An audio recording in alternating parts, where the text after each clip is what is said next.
से आंसर आ गया। एक और क्वेश्चन ये था, एक वाजदी वाजदी साहब के साथ आपकी डिबेट हुई थी आई थिंक कुछ अर्सा पहले, बड़ी फेमस भी जी हुई सर, थी। दिसंबर 2023 तो में। जी, जी। तो उसमें ना मतलब एक आप नज़रियात मतलब एथियस्ट के या आपके भी नज़रियात ये हैं कि आप वार के अगेंस्ट हैं, मतलब वेपन्स के अगेंस्ट, मतलब आपने एक बात की थी ये चीज़ें होनी नहीं चाहिए कि एथियस्ट के नज़दीक ना। तो मतलब अंग्रेज़ी का एक फ़िक्रा भी है, if you want piece be prepared for वार। तो अगर आप अमन चाहते हैं तो आप जंग के लिए तैयार हैं। तो ये क्या आप ये समझते नहीं है कि जंग के लिए ये भी एक हिकमत अमली, मतलब जंग को रोकने के लिए भी होती है कि आपको अपने मतलब क्या कहते हैं अपने वेपन्स को भी आपने अपना मुकम्मल करना पड़ता है। अगर आपके दुश्मन के पास गाइडेड मिसाइल हैं तो आपके पास भी गाइडेड मिसाइल होने चाहिए, उसके पास F-16 है तो आपके पास F-16 होने चाहिए। मतलब इस तरह की चीज़ें होती हैं। मतलब मैं ये सुन रहा था कि आप बिल्कुल उसमें ये कह रहे डिनाई कर रहे थे, असला तो होना ही नहीं चाहिए। मतलब ये चीज़ें आप मतलब इस दुनिया में होनी नहीं चाहिए।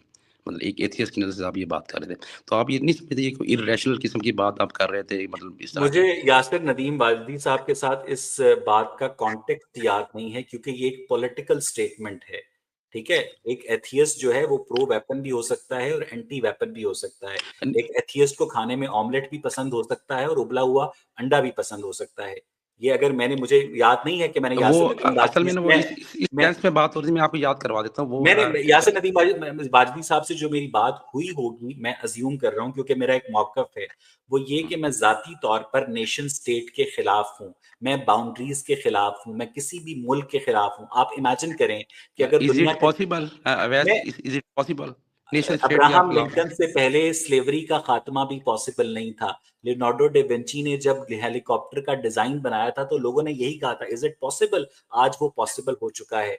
तो मैंने एक जमाने में कुछ एसेज लिखे थे जिनका मरकजी ख्याल ये था कि republic of earth, how the abolishment of nation state can save the future of humanity. आप सिर्फ इमेजिन करें कि थ्योरेटिकली अगर दुनिया के तमाम ममालिक जो हैं एक मुल्क हो और किसी भी एलियन इन्वेजन के नतीजे में वो अपनी तमाम तर टेक्नोलॉजिकल एक्सपर्टीज को उस एलियन के खिलाफ इस्तेमाल करें, तो आपका कम से कम प्लैनेट अर्थ के ऊपर रहते हुए एक्सटर्नल डिफेंस का बजट जीरो हो जाएगा और आप उस तमाम रकम को ह्यूमैनिटी की फलाह बहबूद के ऊपर खर्च कर सकते हैं। क्या ये ख्याल आपको बुरा लगता है रियाशिर साहब? हुँ।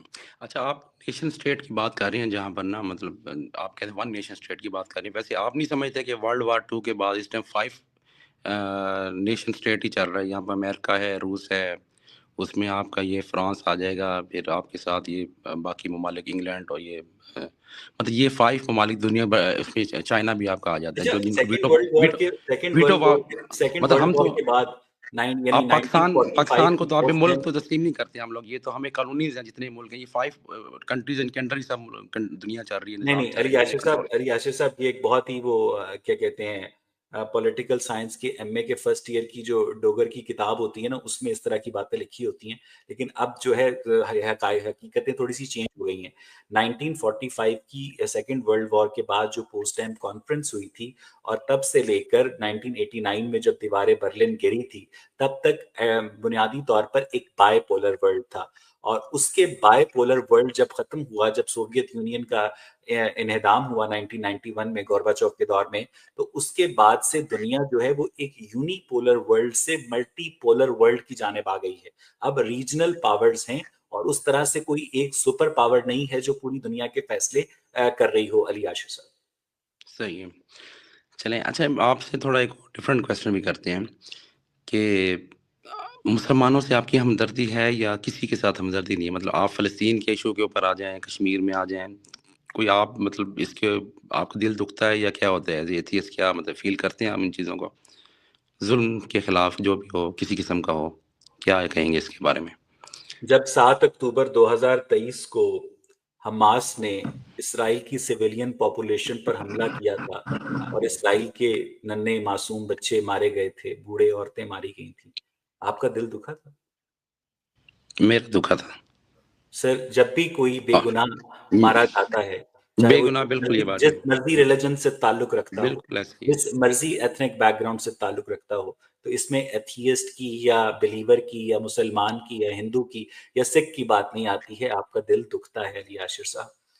कम लेकिन से कम आप नहीं जी, समझते कि इसका जवाब भी इसराइल ने उनको फ़राहम किया है? मतलब उन्होंने मतलब एक हद तक होता है उनके जब आप एक मुल्क को आप जीने लोगों को ना दें, उनकी बाउंड्रीज़ को आप कवर कर लें, ठीक है, उनके लिए और उनके अपने